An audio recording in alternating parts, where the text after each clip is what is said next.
Is a good movie only a movie that brings in much money? I mean, you have a very capitalistic attitude. Um, if a Who has movie, who has a capitalistic attitude? you, you, Bullshit. Bullshit. That's no, why, ridiculous. why? No, because he just said commercial means that you make money. Yes, yes, I know that, but The best film, I'll tell you the best film that ever came out of Venice for me. The best film for Venice. can I? No, let me my finish. question? No, let me finish. The best film for me. No, whenever you say that you're talking about commerciality, the best film for me is Ermanno Olmi's Legend of the Holy Drinker. It never even got distributed in America. It won the Golden Lion here. It's a fantastic movie. It made no money. Does that answer your question?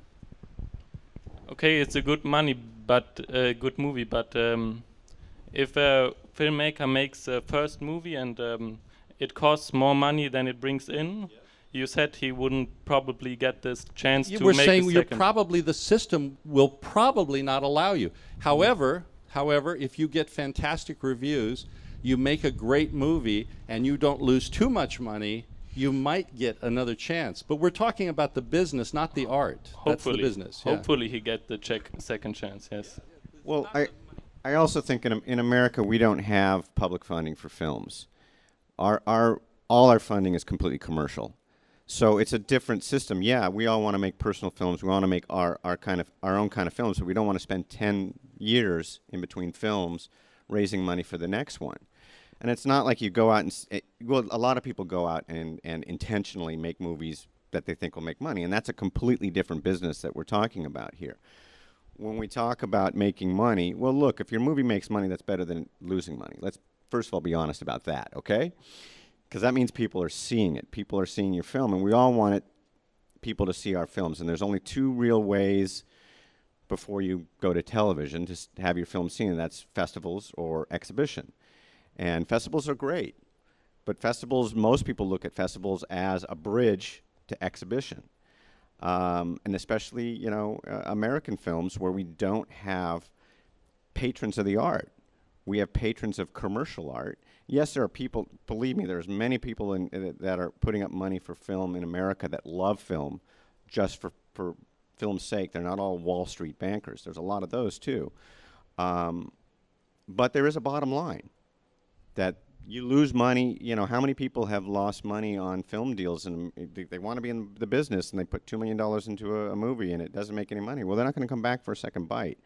So that's where the friction is in here, and that's the real problem for independent film. Independent film was supposed to be a community where we all sort of rose together.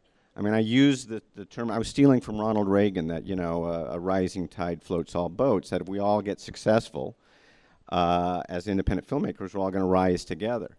Well, it didn't really work that way because independent film got usurped by the studios. The studios said, they're making money.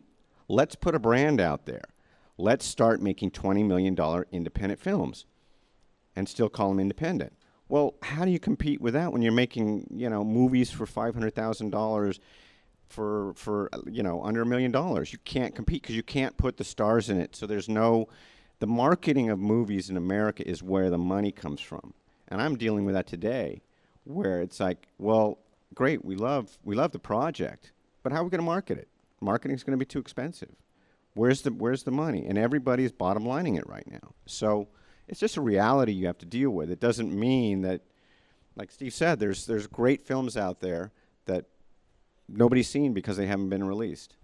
And when I was based in London for 5 years and working with the UK Film Council, they actually had an entire initiative on this subject because they were so concerned that first-time filmmakers would never get a second chance because the cost of the first-time film would be too high. They were trying to figure out a way to bring down the cost of the first-time film so that the filmmaker would not be labeled as someone who made a film that lost money. So, no, I think that what we're saying and what I'm saying specifically about making a film that makes money is be very aware that if you're spending money on a film, sometimes having more money is not really better. Sometimes having less money is better.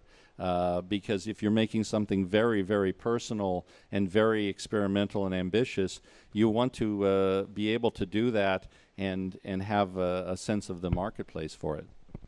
You're talking about like first-time films, and the people worry about, you know, if it's not successful, that they won't be able to make a second film. So that kind of puts pressure on those filmmakers to kind of have commercial goals and maybe reduce their creativity. So I think that could be a problem, that at least with independent film, that the directors do feel freer to make more creative choices, and they don't feel the same pressure to mainstream the film. And also the point you're making about like Steven Soderbergh and Gus Van Sant as well, that the transition that some people can do the commercial, the studio films very well, and other people do the independent films very well. So I think there's still some people would, I think, feel more comfortable working on an independent level. So I think if you're more comfortable making a film in a particular way, then that's the way you should do it, because you feel, you know, more liberated. So I think you know, you're kind of implying that there's no place maybe for independent cinema in America. Are you just saying that that's kind of the way the audience is? No, I mean, we're talking about the business side of it, not the art side of it for the moment. We're talking about budgets, and you have to keep in mind the average studio picture today costs $70 million, 70 million, and then the marketing budget is 35. You know, it's a $100 million investment. It means they have to bring in $200 million in ticket sales. Okay, that's that system. That is why there are so few interesting movies, because the cost is so high that it's not an opportunity to experiment. It's not an opportunity to try to do something different. What I was saying before about $10 to $20 million movies in the independent sector, I think that was too much money. I think that is what destroyed the independent cinema. $10 to $20 million was probably too much. My hope is that everybody here works in an arena where the cost of the movie, we're talking about 500,000 euros to maybe 2 to 3 million euros. I think the opportunity to experiment, to be bold, to be adventurous, to be artistic, to break down walls, to communicate, I think there's an incredible opportunity in that range. That's the place to work. That's the hope I have, that this American independent film will come back if people get sensible and bring this money down and focus on the art, not the money, and not stealing from the budget to be able to buy a house with a swimming pool. Focus on making movies and making art. So I hope that's clear.